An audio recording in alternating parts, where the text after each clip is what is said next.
because of successfully beating the boss and rescuing all the Gobbos, we are now on the first secret level in the first island called the Curvy Caverns. How many times have you successfully unlocked this level, Truner?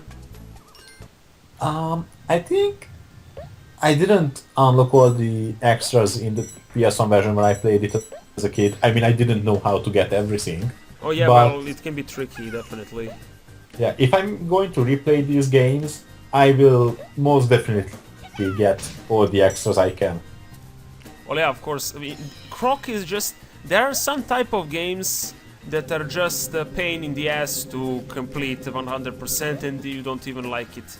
But Croc is a very enjoyable game in my opinion, and collecting everything and getting it 100%, while it doesn't really that much pays off because the ending, the extra ending is nothing satisfying very much, I'm not gonna spoil, but it's still like enjoyable experience to collect everything while playing. It tests your platforming skills to the test, but also you need to get used to the controls.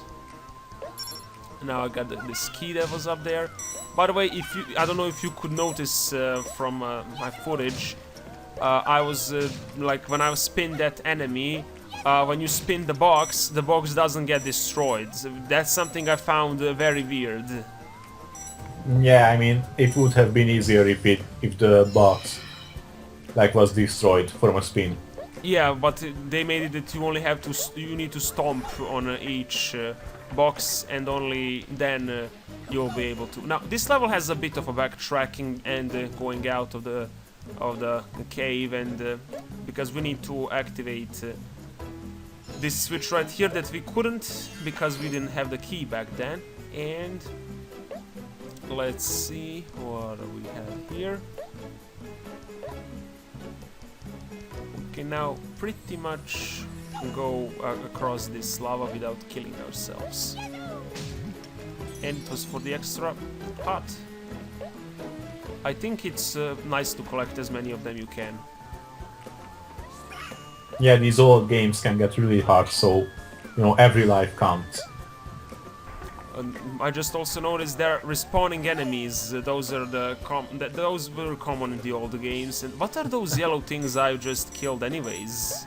I think they look a bit like a Qbert, like that old arcade title. Oh, I know what are you referring to. Definitely.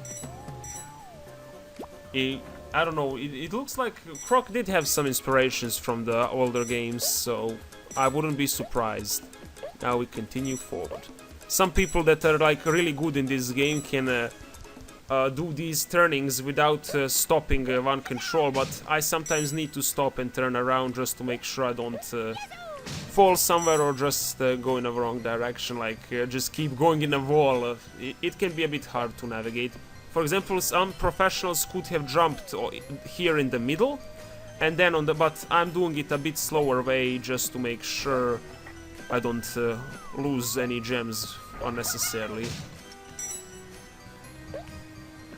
I like to collect everything I can, like even in Sonic games if I collect rings, I like to keep them until the very end. Yeah, there is some sort of satisfaction in doing that type of thing. And I just got the golden key, so now this level is definitely a bit confusing and you need to backtrack a lot.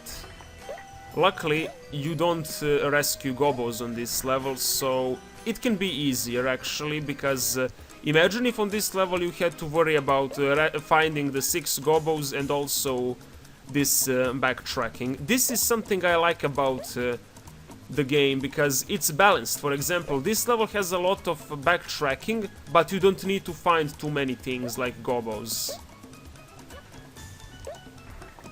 Oh, and here's a Jiggy. Yeah, we are not going to yet go there because we first want to... We could have just did it, you know, because it's...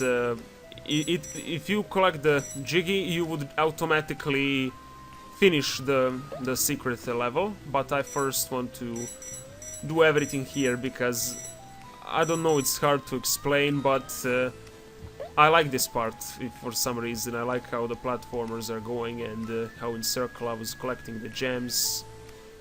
But it can be also hard because you need to jump at the exact time when the platform is right above you. And damn it, you see I missed here. Yeah. Let me try it again. Imagine. Did this game support widescreen? No, I don't think so. I mean, it does support the resolution 1080p from settings. Like, if you play the game with N-Glide, you can configure it to be upscaled to 1080. And also, if you play it with direct 3D mode. But the thing is, I pretty much cannot play direct 3D mode because on the later operating systems that are not Windows XP, there are some issues with the screen. There is everything is black and unplayable. So I think there's actually a fix for that. Oh really? What is it? Yeah, well, the PC version of Rockman Dash 2 actually has similar problems. Oh no, this isn't. I know that problem. This isn't like the black screen. The screen is there and you can see, but it keeps appearing like the black and like something is smearing on the screen. It's very weird to explain. And I talked with someone who is good at programming, and he told me that is happening because the code in Croc 1 was very bad and it just is not very compatible. Display is not compatible with the later operating systems, so the only way to play it on Windows 7 is if you play it from 3DFX settings, and since my graphics card is not 3DFX, I use N-Glide to play 3DFX games, and that can also upscale the game to 1080p, which gives it good effects, but it is sadly not officially widescreen supported. I see. And we got a Jiggy and lots of gems. Almost 100. 10 more we miss. And we can see now, here is that, and there's the one.